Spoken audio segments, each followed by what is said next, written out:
Bismillahirrohmanirrohim. Assalamualaikum warahmatullahi wabarakatuh. Sahabat sejarah, selamat datang di Teras Fatmawati. Pernah nggak sih kalian duduk di kelas, menatap papan tulis berisi deretan tahun dan nama pahlawan, lalu membatin, buat apa sih aku belajar ini semua? Toh, mereka sudah meninggal. Eits, jangan salah. Sejarah itu bukan cuma koleksi barang antik atau dongeng sebelum tidur. Sejarah adalah mesin waktu yang menjelaskan kenapa hari ini kamu bisa berdiri di sini, pakai baju yang kamu pakai, dan bicara dengan bahasa yang kamu gunakan. Hari ini, kita akan bedah tuntas apa itu ilmu sejarah dan kenapa dunia akan kacau kalau kita melupakannya. Secara etimologi, kata sejarah itu punya filosofi yang dalam banget. Berasal dari bahasa Arab, syajarotun, yang artinya pohon. Kenapa pohon? Karena sejarah itu dinamis. Dia tumbuh dari akar, masa lalu, punya batang, peristiwa besar, dan ranting yang menyebar kemana-mana, dampak masa depan. Di Jerman, sejarah disebut Geschichte, sesuatu yang benar-benar terjadi. Sedangkan di Yunani disebut Historia, yang artinya belajar lewat penelitian. Jadi, dari akarnya saja kita sudah tahu. Sejarah adalah ilmu tentang pertumbuhan manusia yang berdasarkan fakta, bukan imajinasi belaka. Dalam laboratorium sejarah, ada 3 unsur yang haram hukumnya untuk dipisahkan. Pertama, manusia. Dia adalah aktor utamanya. Sejarah tanpa manusia itu mustahil. Kedua, ruang. Di mana peristiwa itu terjadi?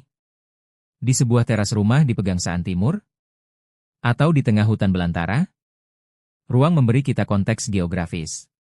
Dan ketiga, yang paling krusial, waktu. Waktu adalah garis yang menandai kapan sesuatu dimulai dan kapan sesuatu berakhir. Gabungan ketiganya membentuk sebuah peristiwa sejarah yang utuh. Tanpa salah satunya, cerita sejarah akan kehilangan arah. Mungkin kalian bingung, kok sejarah dibilang ilmu tapi juga dibilang seni? Sebagai ilmu, sejarah itu ketat. Ada metode penelitiannya, ada pengecekan sumbernya, dan harus objektif. Sejarawan gak boleh ngarang. Tapi, sejarah juga adalah seni. Kenapa? Karena untuk menghidupkan suasana tahun 1945, sejarawan butuh intuisi dan imajinasi yang kuat. Dia harus pintar memilih kata supaya pembacanya bisa ikut merasakan emosi saat itu. Tanpa sentuhan seni, sejarah cuma akan jadi tumpukan data yang kering dan membosankan. Terakhir, apa sih untungnya buat kita? 1. Edukatif. Sejarah adalah guru terbaik.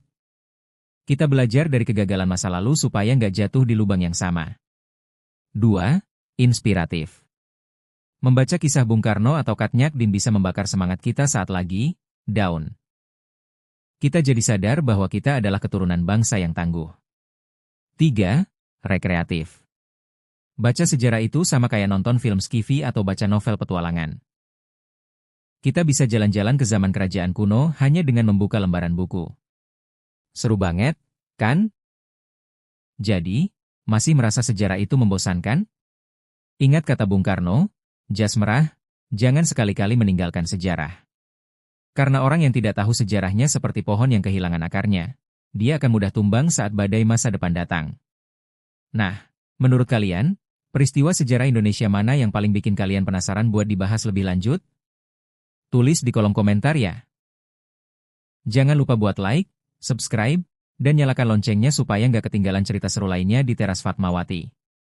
Saya, nama Anda, pamit undur diri. Salam sejarah.